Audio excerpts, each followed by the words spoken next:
पड़ोसी ने पूछा एक दिन, यार तेरी घोड़ी मोटी कैसे नहीं हो रही है? तो बोला, यार मैं कहता तो रोज हूं उसको 20 किलो घी पिलाने के लिए।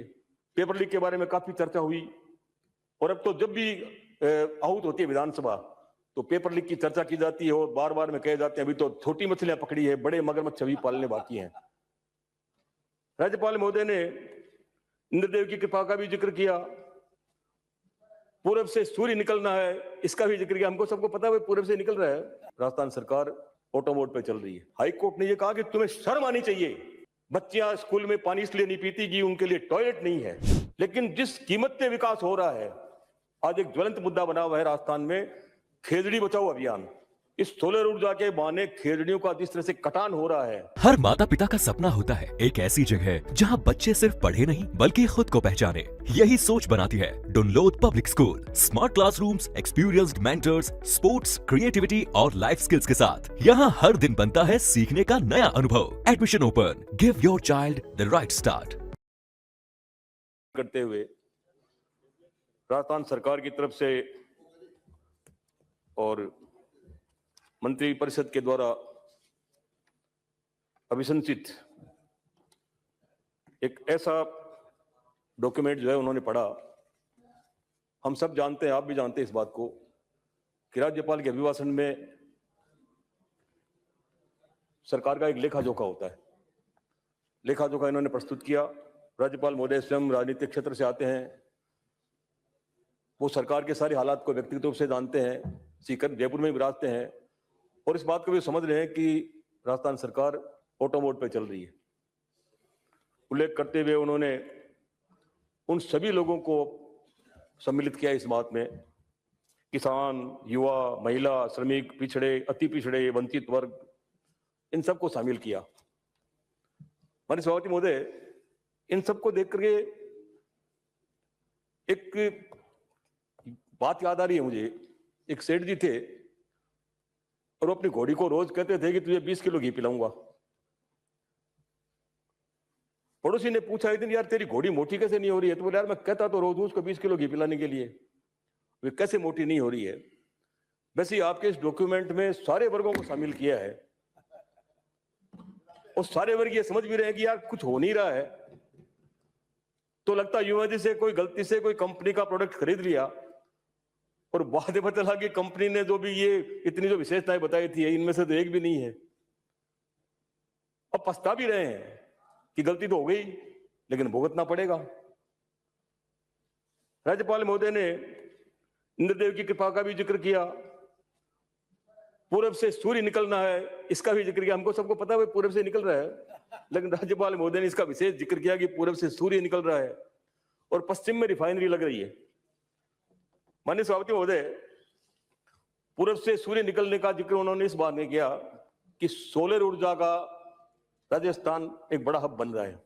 विकास हो, लेकिन जिस कीमत पे विकास हो रहा है, आज एक ज्वलंत मुद्दा बना हुआ है राजस्थान में, खेजड़ी बचाओ अभियान। इस सोलर ऊर्जा के बहाने खेजड़ियों का जिस तरह से कटान हो रहा है, इस कटान से प्राकृतिक जो असंतुलन होगा, किसानों को जो भारी नुकसान होगा, जमीन की जो उर्वरकता जो समाप्त होगी। बीकानेर, जैसलमेर, जोधपुर, नागौर, बाड़मेर, ये सब वो क्षेत्र है जहां सोलर ऊर्जा का एक बड़ा हब बनाने की तैयारी चल रही है। विकास हो, किसी को ऐतराज नहीं इस बात से, लेकिन जिस कीमत पे हो रहा है, एनजीटी भी स्वयं इस बात का विरोध करती है, सुप्रीम कोर्ट भी इस बात का विरोध करती है। और बीकानेर में पिछले कई दिनों से कई संत महात्मा जो है इस बात के धरने पे बैठे हुए हैं कि कैसे भी खेजड़ी बचाओ। और उन्होंने यहां तक का ऐलान कर दिया कि अमृता देवी ने जिस तरह से 300 और कितने लोगों के साथ में अपना बलिदान दिया, हम उस बलिदान देने को तैयार हो रहे हैं। राजस्थान सरकार ने एक बार इस पे कभी संज्ञान नहीं लिया कि खेजड़ी को हम कैसे बचा सकते हैं और सोलर पावर का हम उत्पादन भी कैसे कर सकते हैं। एक तरीका माननीय सभापति महोदय ये होता है कि जितने हम पेड़ लगाएं, पेड़ों को हम लगाएं भी। इससे में उल्लेख किया है कि 11 करोड़ और 70 लाख पौधे जो इन्होंने लगा दिए, लेकिन उनकी मोर्टिलिटी कितनी है। इन्होंने इस बात का भी उल्लेख किया कि जियोटेक के माध्यम से उसकी जो है हम जानकारी हासिल करेंगे। 70% से जियोटेक जो है वो अनुपलब्ध है। पेड़ लगाएंगे लगाएंगे लगाएंगे, 11 करोड़ लगा दिया, लेकिन धरातल पे कितने हैं? इस बात को न तो हम जो है इस बात को महसूस करते हैं, हम जानते हैं इस बात को कि हम इस प्रकृति के साथ जो खिलवाड़ कर रहे हैं भुगतना हमको ही पड़ेगा। जियोटेक आपने अच्छा वो कर दिया कि साहब जियोटेक के माध्यम से हमको पेड़ों की पहचान होगी। पेड़ माननीय सभापति महोदय अपने आप नहीं पनपते। पेड़ों का पोषण करने के लिए एक माँ जैसे अपने बच्चे को पालती है वैसे पालना पड़ता है, उनका संरक्षण करना पड़ता है, उनको खाद देनी पड़ती है, पानी देना पड़ता है, सर्दी से बचाना पड़ता है, गर्मी से बचाना पड़ता है। लेकिन इस बारे में हम कोई जिक्र नहीं करते। हमने पेड़ लगा दिया, कभी माँ के नाम पे लगा दिया, कभी हरियाला राजस्थान के नाम पे लगा दिया। माँ और हरियाली राजस्थान तो बहुत अच्छे हैं, सुनने में भी अच्छा लगता है, लेकिन उन पेड़ों को बचाएगा कौन? माननीय सभापति महोदय, मैं आपके माध्यम से सदन के सभी मान्य सदस्यों से जो है इस बात का आग्रह करना चाहूंगा कि यदि आप पेड़ लगाते हैं तो पेड़ का संरक्षण करने के लिए कोई योजना बनाएं, वो किसी भी रूप में हो। पेड़ का संरक्षण जरूरी है, लगाना से ज्यादा उसका संरक्षण जरूरी है। माननीय सभापति महोदय, रिफाइनरी का जिक्र किया गया माननीय राज्यपाल महोदय के द्वारा। रिफाइनरी 22 सितंबर 2013 को उसका शिलान्यास हुआ था। 2018 में गवर्नमेंट बदली और जब शिलान्यास 2013 में हुआ था तो उसकी लागत थी 37,000 करोड़ रुपया। लेकिन राजनीतिक देश के चलते, राजनीतिक प्रतिशोध के चलते माननीय प्रधानमंत्री जी नरेंद्र मोदी जी ने उसका फिर 2018 में फिर उसका शिलान्यास किया। ऑलरेडी शिलान्यास हो चुका था, फिर उसका शिलान्यास किया। इस इतने बड़े अंतराल के बाद में बिना उसमें एक पैसा दिए हुए जो इतना बड़ा अंतराल लग रहा, 2013 में हुआ, 2014 में आगे थे। यदि आप बजटरी प्रोविजन करते, यदि आप बजट देते तो आज उसकी कीमत बढ़ करके जो 70,000 करोड़ रुपया जो हो गया, ये नुकसान राजस्थान का भी नुकसान हुआ है। रिफाइनरी से बहुत बड़ा जो है इन्वेस्टमेंट आने वाला है, रिफाइनरी से बायो प्रोडक्ट भी मिलने वाले हैं, पेट्रोकेमिकल का भी वहां पे जो है वो बनने वाला है। लेकिन 37,000 करोड़ के बदले आज हम यदि 70,000 करोड़ रुपया खर्च कर रहे हैं तो इस प्रतिशोध से किसको फायदा हुआ? माननीय सभापति महोदय, भारत सरकार को नुकसान नहीं हुआ, एचपीसीएल को नुकसान नहीं हुआ, राजस्थान को नुकसान नहीं हुआ।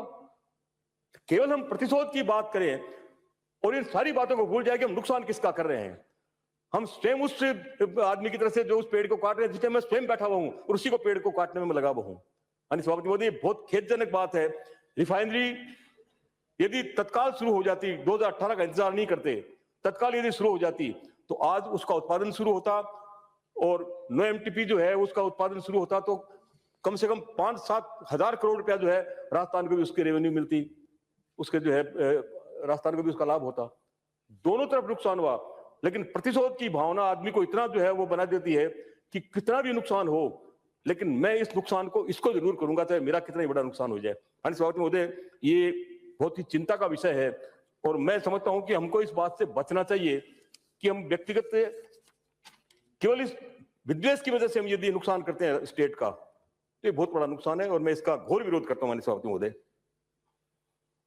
पेपर लीक के बारे में काफी चर्चा हुई और अब तो जब भी आहूत होती है विधानसभा तो पेपर लीक की चर्चा की जाती है और बार बार में कहे जाते हैं अभी तो छोटी मछलियां पकड़ी है, बड़े मगरमच्छ अभी पालने बाकी हैं। तो रोक कौन रहा है? पहला तो ये प्रश्न है। माननीय सभापति महोदय, मैं बहुत विनम्र भाव से एक बात कहना चाहता हूं और शायद इस सदन में बैठा हुआ हर व्यक्ति जो है इस बात से खुद सहमत भी होगा, क्योंकि हर एक के जो है युवाओं से संबंध है, अपने अपने क्षेत्र से जो है उसके युवा उनसे जुड़े हुए हैं, उनके क्षेत्र के जो पढ़ने वाले विद्यार्थी हैं, जो रोजगार की तलाश में जो इधर उधर परेशान रहते हैं, उन सबको इस बात की चिंता है। सम्मिलित प्रयास करके इसको रोकना पड़ेगा।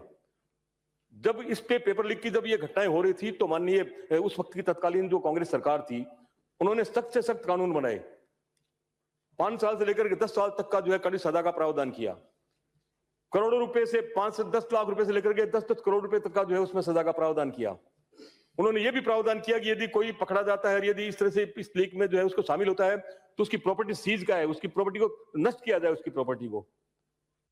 बार बार इस बात को केवल इंगित करना और इसको एक पॉलिटिकल इश्यू बनाना, पॉलिटिकल इश्यू बनाने से यदि माननीय सभापति महोदय इस बात का जो हम मन में तसल्ली हो सकती है कि साहब मैंने ये कर दिया, लेकिन उस व्यक्ति का भला आप नहीं कर पा रहे हैं जो इससे पीड़ित है। आपके बच्चे भी हो सकते हैं, मेरे बच्चे भी हो सकते हैं, मेरे रिश्तेदार भी हो सकते हैं, आपके रिश्तेदार भी हो सकते हैं। उसको हम क्या लाभ पहुंचा रहे हैं? पूरे राजस्थान को एक संदेश देने की इस बात की आवश्यकता है कि पेपर लीक चाहे इधर के पक्ष के हो चाहे उधर के पक्ष में हो, हम सब इसके घोर विरोधी हैं और हम इसको किसी भी कीमत पे जो है आगे नहीं बढ़ने देंगे। हम इसको रोकेंगे, हर तरह से हम रोकेंगे। इस बात की कोशिश की जानी चाहिए। तब तो इस बात का आनंद भी आता है कि हम यहाँ पे सब जिम्मेदार लोग बैठे हुए हैं और जिम्मेदार होने के बावजूद भी हम बार बार केवल एक राजनीतिक के हम जो एजेंडा छेड़ करके चले हैं। इससे माननीय सभापति महोदय, हो सकता है मेरे मन की संतुष्टि हो, ये ठकुर सुहाती बात है, मुझे अच्छी लग रही है, लेकिन आप किसी का भला नहीं कर रहे माननीय सभापति महोदय। मैं माननीय सभापति महोदय शिक्षा की बात करूं, हमारे मित्र भी हैं और बड़े ऊर्जावान भी हैं, जगह जगह जाते हैं और क्लासेस लेते हैं और लोगों से बड़े बड़े जो है अपील भी करते हैं। लेकिन कल एक जो हाईकोर्ट ने जो कल एक रिपोर्ट किया, जो शिक्षा अधिकारी वहां पे, जो एजुकेशन सेक्रेटरी जो वहां पे गया हुआ था, हाईकोर्ट ने उसको पता है क्या कहा? हाईकोर्ट ने ये कहा कि तुम्हें शर्म आनी चाहिए। बच्चियां स्कूल में पानी इसलिए नहीं पीती कि उनके लिए टॉयलेट नहीं है। हम बात कर रहे हैं इतने हजार करोड़ रुपया हमने उसमें खर्च कर दिया, इतने हजार करोड़ रुपया हमने उसमें खर्च कर दिया, हमने ये कर दिया, हमने वो कर दिया। हाईकोर्ट की इस टिप्पणी को यदि हम महसूस करें, हाईकोर्ट की इस टिप्पणी का यदि हम संज्ञान लें, तो मैं माननीय विराजे, प्लीज माननीय विराजे, हाईकोर्ट ने उसको, उस सचिव को कहा कि आपको शर्म आनी चाहिए। मैं कह रहा हूं कि सरकार को शर्म आनी चाहिए, इस सदन में बैठे हुए जो जिम्मेदार लोग हैं उनको शर्म आनी चाहिए। सेक्रेटरी की अपनी तनख्वाह से बना देगा वहां पे टॉयलेट, ये सेक्रेटरी की जिम्मेदारी है। सेक्रेटरी गवर्नमेंट को रिप्रेजेंट करता है, वो आपकी वहां पे रिप्रेजेंट करता है आपको सरकार को, लेकिन सरकार को रिप्रेजेंट करने वाला सचिव यदि अपनी सैलरी से, हो सकता है अपनी सैलरी से एक स्कूल में बना दे वो, लेकिन हाईकोर्ट ने कहा, हाईकोर्ट में जब उन्होंने कहा कि साहब क्यों नहीं बन पा रहे हैं, तो उसने ये कहा कि 20,000 करोड़ रुपए की आवश्यकता है जर्जर भवनों को दुरुस्त करने के लिए और वहां पे टॉयलेट बनाने के लिए। तो क्यों नहीं बना पा रहे हो? कि भारत सरकार पैसा नहीं दे रही है। भारत सरकार पैसा दे नहीं रही है तो भाई आप जो है कोई एनजीओ से ले, सीएसआर फंड से ले। लेकिन हाईकोर्ट ने सीएसआर फंड के साथ यही बात और कही कि आपकी रिपोर्ट ये है कि आप पैसा लेकर के दूसरी योजनाओं में लगा देते हो। पैसा यदि लेते हो तो उसी योजना में लगाना जिस योजना के लिए आप ये पैसा ले रहे हो। इससे ज्यादा शर्मनाक स्थिति माननीय सभापति महोदय और क्या हो सकती है, आप ये समझाएं।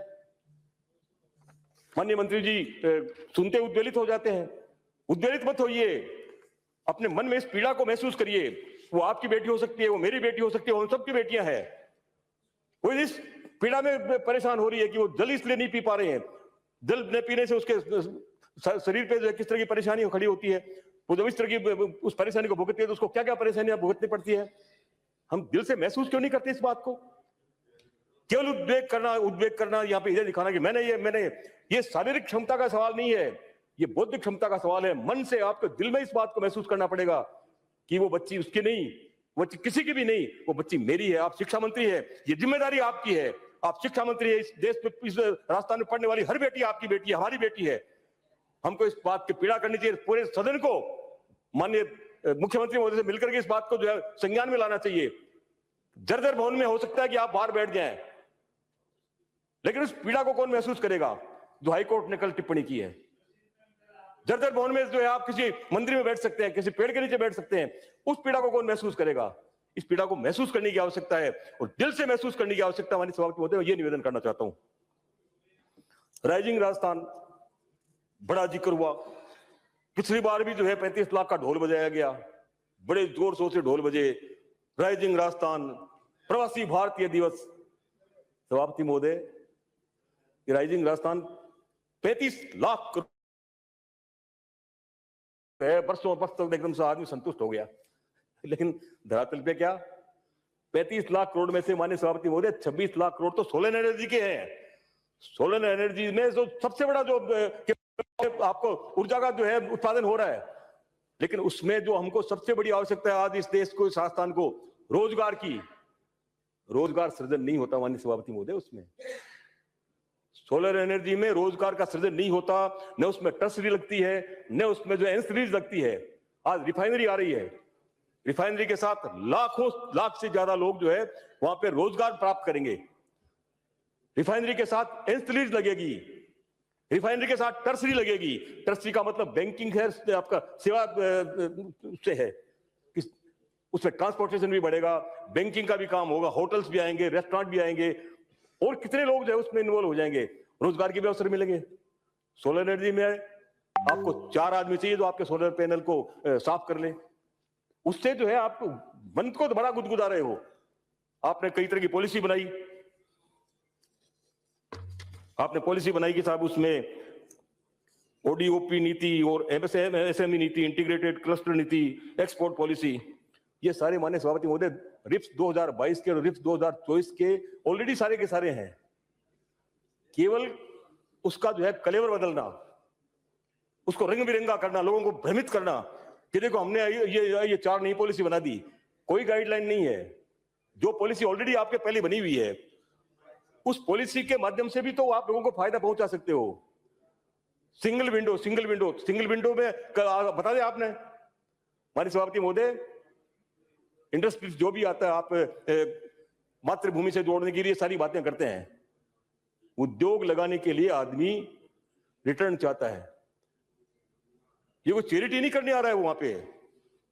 यदि इन्वेस्टमेंट के हिसाब से यदि वो 100 करोड़ रुपए भी लगाता है, 1000 रुपए भी लगाता है, तो चाहता है कि मुझे 1000 के बदले में इन्वेस्टमेंट का बदला मुझे रिटर्न में क्या मिल रहा है। चैरिटी हो सकता है कि आपको 10 करोड़ दे दे वो, लेकिन 10 करोड़ रुपए आपके कहने से इन्वेस्टमेंट नहीं करेगा वो। इन्वेस्टमेंट आपसे रिटर्न चाहता है। तो आप ये सारा कर रहे हैं, ये ठीक है, आपको बहुत अच्छी लग रही है तो करना चाहिए। टूरिज्म है, उनको पनपाइए। आपने ये भी कहा कि जो है आप यहाँ पे हेल्थ, मेडिकल हेल्थ में जो है आप टूरिज्म पनपाएंगे। कैसे पनपाएंगे? आज आपके अस्पतालों की क्या हालत हो रही है। राजस्थान सरकार की जो स्कीम थी माननीय सभापति महोदय, माँ योजना, माँ नाम लेते ही जो है आदमी का दिल भर जाता है कि यार माँ का नाम ले दिया तब तो सारा कल्याण ही हो गया। उस माँ योजना की स्थिति क्या बनाई है आपने? माँ योजना में सबसे बड़ा नुकसान जो माननीय सभापति महोदय जो हुआ है, हमारे जो सरकारी अस्पताल है, सरकारी अस्पतालों का 100 करोड़ रुपया माँ योजना के माध्यम से जो वहां पे उनका इलाज होता, 100 करोड़ रुपए रिजेक्ट कर दिए कंपनी ने। किसको फायदा पहुंचाया? ये एक प्रश्न है माननीय सभापति महोदय। मेरा आरोप है इस बात पे कि कंपनी किसको फायदा पहुंचा रही है कि उसके 100 करोड़ रुपए आपने उसको जो है लैप्स करने दिए। सीकर का एक अस्पताल है, उसके भी 9 करोड़ रुपए हैं। 9 करोड़ रुपए यदि वो मिलते तो सीकर का अस्पताल अपने आप को सारी जो आवश्यकताएं जो है वो सारी पूर्ति करता। अस्पताल में जो है अपनी सारी सुख सुविधाएं डेवलप करता। अस्पताल में जितने को सामान प्रतित करना होता वो प्रतित करता। माँ योजना में 100 करोड़ रुपए सरकारी अस्पतालों के, मेडिकल कॉलेजेस के रिजेक्ट कर दिए उसने, ये कह करके कि ये हम जो पास नहीं करेंगे। आपकी इस माँ योजना में खासतौर से जो आईसीयू में जो पेशेंट भर्ती होते हैं उनके लिए मात्र 4700 रुपए का प्रावधान है। 47 रुपए में उसकी दवा का भी है, उसकी बाकी सारे खर्चे का भी है। स्पेसिफिक जो है बीमारी के नाम पे आपने आईसीयू में कुछ भी नहीं दे रखा है। तो मेहरबानी करके जब पिछली सरकार के जो भी प्रोग्राम्स थे, जो चिरंजीवी योजना में जो भी कुछ शामिल था, उस सबको हटाने से क्या फायदा माननीय सभापति महोदय? योजना का नाम बदला, किसी को एतराज नहीं, आप बदलिए नाम, लेकिन योजना में जो मिलने वाला जो लाभ जो है उस लाभ से आम आदमी को वंचित क्यों कर रहे हैं? आरजीएस की क्या हालत है? आरजीएस में जो है वो लोगों के भुगतान नहीं हो रहे हैं मेडिकल स्टोर्स के। आरजीएस में जो लोग जो है मारे मारे फिर रहे हैं, उनको दवाइयां नहीं मिल रही है। तो माननीय सभापति महोदय, ये सारी चीजें इसलिए निवेदन में कर रहा हूं मैं आपसे कि सरकार इन सारी चीजों को गंभीरता से महसूस करे। ये यहाँ पे जो है वो समर्थन मूल्य की बात आई। खरीफ की सीजन में माननीय सभापति महोदय अक्टूबर नवंबर में खरीद शुरू नहीं की और 60% के द्वारा लोगों ने अपना उत्पाद जो है बाहर भेज दिया। रजिस्ट्रेशन हुआ उनका 10,530 लोगों का रजिस्ट्रेशन हुआ, उसमें 4710 लोग ही जो है वो काउंटर पे जा पाए, क्योंकि जब उसको जरूरत थी तब आपने खरीद नहीं की। किसान तो हैंड टू माउथ रहता है माननीय सभापति महोदय। कई बार उसकी ये परेशानी रहती है कि मुझे तो तत्काल पैसा चाहिए, उसके घर के अपने कोई भी कामकाज की व्यवस्था हो सकती है, उसके घर की कुछ जरूरतें हो सकती है, उसके लिए जब उसको पैसा चाहिए तो इस बात का इंतजार नहीं करता हो और उसको अपना उत्पाद सस्ते में बाहर बेचना पड़ा। वो सरकार से इस बात की उम्मीद कर रहा था कि समय पे समर्थन मूल्य से खरीद होगी तो उसको लाभ होगा, लेकिन उस लाभ उसको नहीं मिल पाया। और जब वक्त निकल गया तब दिखावे के लिए कि सरकार का एजेंडा है, सरकार के इस एजेंडे को हमको प्रभावित रूप से हमको लागू करना है, लागू किया तो सीमित लोग जो उसका लाभ उठा पाए। स्वाति महोदय, ये सरकार की योजनाएं हैं, निस्संदेह जो है सरकार की अच्छी योजनाएं हैं, जिनसे हम इस बात को महसूस कर सकते हैं कि सरकार उन गरीबों का भला चाहती है, लेकिन उसका प्रभावी, उसकी जो मॉनिटरिंग जो प्रभावी होनी चाहिए, उसके लिए किसी को लायबल ठहराना पड़ेगा, उसके लिए किसी को जिम्मेदार ठहराना पड़ेगा। अक्टूबर नवंबर में जो है ये काउंटर शुरू क्यों नहीं हुए, इसके लिए कौन जिम्मेदार है? क्या कोई जिम्मेदारी लेने को तैयार होगा इस बात की, या सरकार का हिडन एजेंडा है कि टालो इस बात को, इंतजार करके अपने आप घर चला जाएगा, अपना सामान बेच लेगा और फिर जो थोड़ा बहुत हमको खरीद करके अपना जो हेडलाइन बनानी है, अपने हेडलाइन बनाने के समर्थन मूल्य पे हमने जो ये किया, समर्थन मूल्य पे हमने वो किया। सभापति महोदय 2-3 मिनट और बोलना चाहूंगा सभापति महोदय। समाप्त करें सर। महात्मा गांधी नरेगा की भी आपने बात की, उसका नाम आपने बदल करके वीबीजी रामजी विकसित भारत महात्मा गांधी राष्ट्रीय ग्रामीण रोजगार अधिनियम 2025, इसमें माननीय सभापति महोदय आज तो हम बहुत जो है आनंदित हो रहे हैं, सीना फुला के चल रहे हैं, लेकिन 40% पैसा जब स्टेट को देना पड़ेगा तब आपको इस बात का अंदाजा लगेगा कि 40% पैसे से जो मांग आधारित जो स्कीम थी महात्मा गांधी नरेगा योजना, उसको आपने उसका क्या हस्र किया है। माननीय सभापति महोदय, आज कॉलेजों की आप हालत देखें, 2626 पोस्टों में से 1519 आदमी लगे हुए हैं, प्रोफेसर और एसोसिएट प्रोफेसर सब सारे के सारे, बाकी सारे के सारे पद खाली हैं और स्टूडेंट्स को वहां पर यूट्यूब से पढ़ना पड़ रहा है। मेडिकल कॉलेज बना दी हमने, तो मेडिकल कॉलेज बनाने से यदि ये सारी चीजें होती, और माननीय सभापति महोदय खासतौर से जब आपने ये स्वच्छ भारत मिशन की जिक्र किया, तो मुझे फिर जो है वो चेहरे ध्यान में आते हैं, खासतौर से वाल्मीकि समाज के बच्चे जो इस बात की उम्मीद किए बैठे थे कि 20,000 सरकारी नौकरियां हमको जो पिछली सरकार में जो सरकार ने घोषणा की थी उनसे हमको लाभ मिलेगा। 24,000 आज 2 साल से ऊपर होने को है। माननीय सभापति महोदय, वो वाल्मीकि समाज का कर्मचारी आज भी इस बात के इंतजार में बैठा हुआ है कि वो सरकारी नौकरी प्राप्त करेगा और अपने परिवार का पेट पालेगा। उसको बंधुआ मजदूर की तरह से माननीय सभापति महोदय संविदा पे उसको लगा के बैठा रखा है। तो सभापति महोदय, मैं ये सारी चीजें कहने का मेरा अक्सर मकसद ये था। अभी श्री प्रताप हमारे बारिश आने वाले माननीय 1 मिनट बोलूंगा, माननीय सदस्य ने EU का जिक्र किया, EU के समझौते को उन्होंने जैसे यूं जिक्र किया जैसे कोई आज सब कुछ जो है हासिल हो गया, 12 महीने से ऊपर लगेंगे। और अंत में माननीय सभापति महोदय मैं ये कहना चाहूंगा, अमेरिका के साथ जो ट्रेड डील हुआ है उसमें सबसे ज्यादा नुकसान जो है हमारे काश्तकार का, जो दूध उत्पादक जो लोग हैं उनका होगा।